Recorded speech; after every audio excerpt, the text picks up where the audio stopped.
This is the 249th Taiku in the Babylonian Talmud, according to the book by Rabbi Aharon Yehoshua Pessin. A Taiku is an unresolved and unanswered question in the Babylonian Talmud.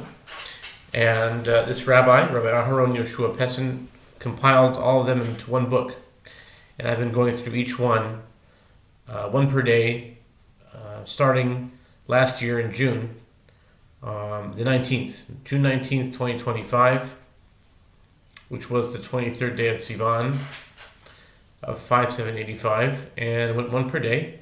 So today must be day 249, 249 days of one Taiku per day. This is the 249th Taiku, and it appears in Tractate Menachot 76a.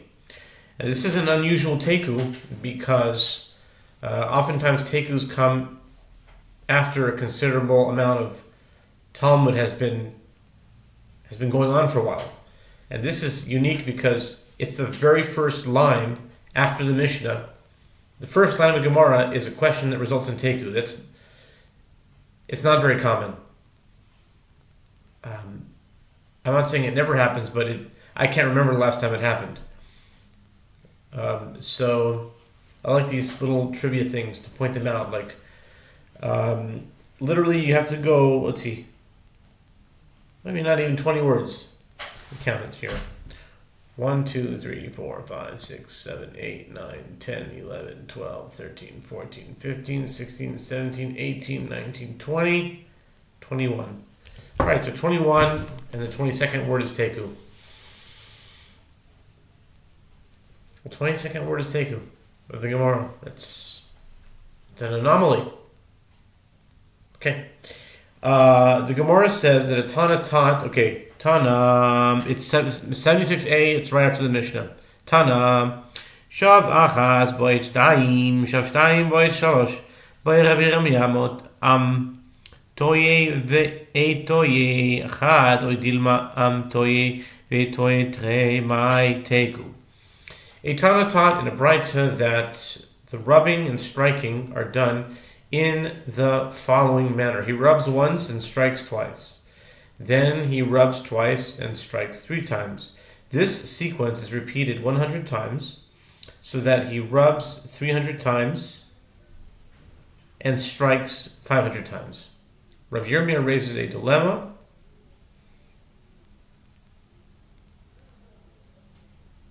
And I'm guessing this is something to do with the mincha offering. Something about, but I'm not sure what this is actually talking about. But anyway, Rabbi Yirmiyah raises a dilemma. Again, Rabbi Yirmiyah, he shows up in a lot of Taikus. Rabbi Yirmiyah raises a dilemma with regard to the rubbing. Is the rubbing of the hand back and forth over the surface of the item considered one rubbing? Or is perhaps rubbing back and forth considered 2 distinct rubbings? A practical question. If you rub over it once, is that a rubbing, or is it only if it's back and forth? What's the correct count? The Gemara states, Taiku, we don't know. Now it's got me curious. Menachot 76a, what was that saying? And if I'm curious, I'll bet at least one of you out there is also curious. So, aren't you curious to know what this rubbing and striking is? What does it mean? What are we talking about? So let's go there. It's the first one after the Mishnah. It shouldn't be hard to find. Let's see. Let's have a look. It's in a book. I like to cook. Not quite true. Right. That's one thing I didn't really get into is cooking. I'm not saying I wouldn't like it. I just haven't really gotten into it. Some people are cooks by nature. Okay, this is the meal. It is talking about a meal offering. After all, this is Menachot, so it was a good guess. Here's what it's talking about. All the meal offerings require rubbing. The meal require rubbing 300 times and striking 500 times with one's fist or palm. You have to rub the flour, maybe to make it smooth. Rubbing and striking are performed on the wheat kernels. To remove their husks. prior to grinding them into flour. You got to rub them to kind of get, I guess winnowing is the word, to get rid of the husks. And Rabbi Yossi says they are performed on the dough to ensure a smooth product. Okay. All the meal offerings come as 10 loaves or 10 wafers from each 1/10 of an ephah of flour,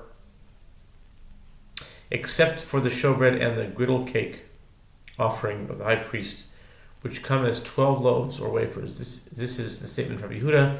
Rabbi Meir says they all come as 12 loaves, except for the 4 types of loaves that accompany the thanks offering and the 2 types of loaves that accompany the peace offering of Naziriteship, which come as 10 each. Okay, so there you have it. It's rubbing the kernels or rubbing the dough itself. Has to be rubbed. I never knew that. And you have to strike it and rub it. Wow. So Rabbi Yirmi asked, is just one across, is that considered a rub? Or is it like, papa, is that a rub? We don't know.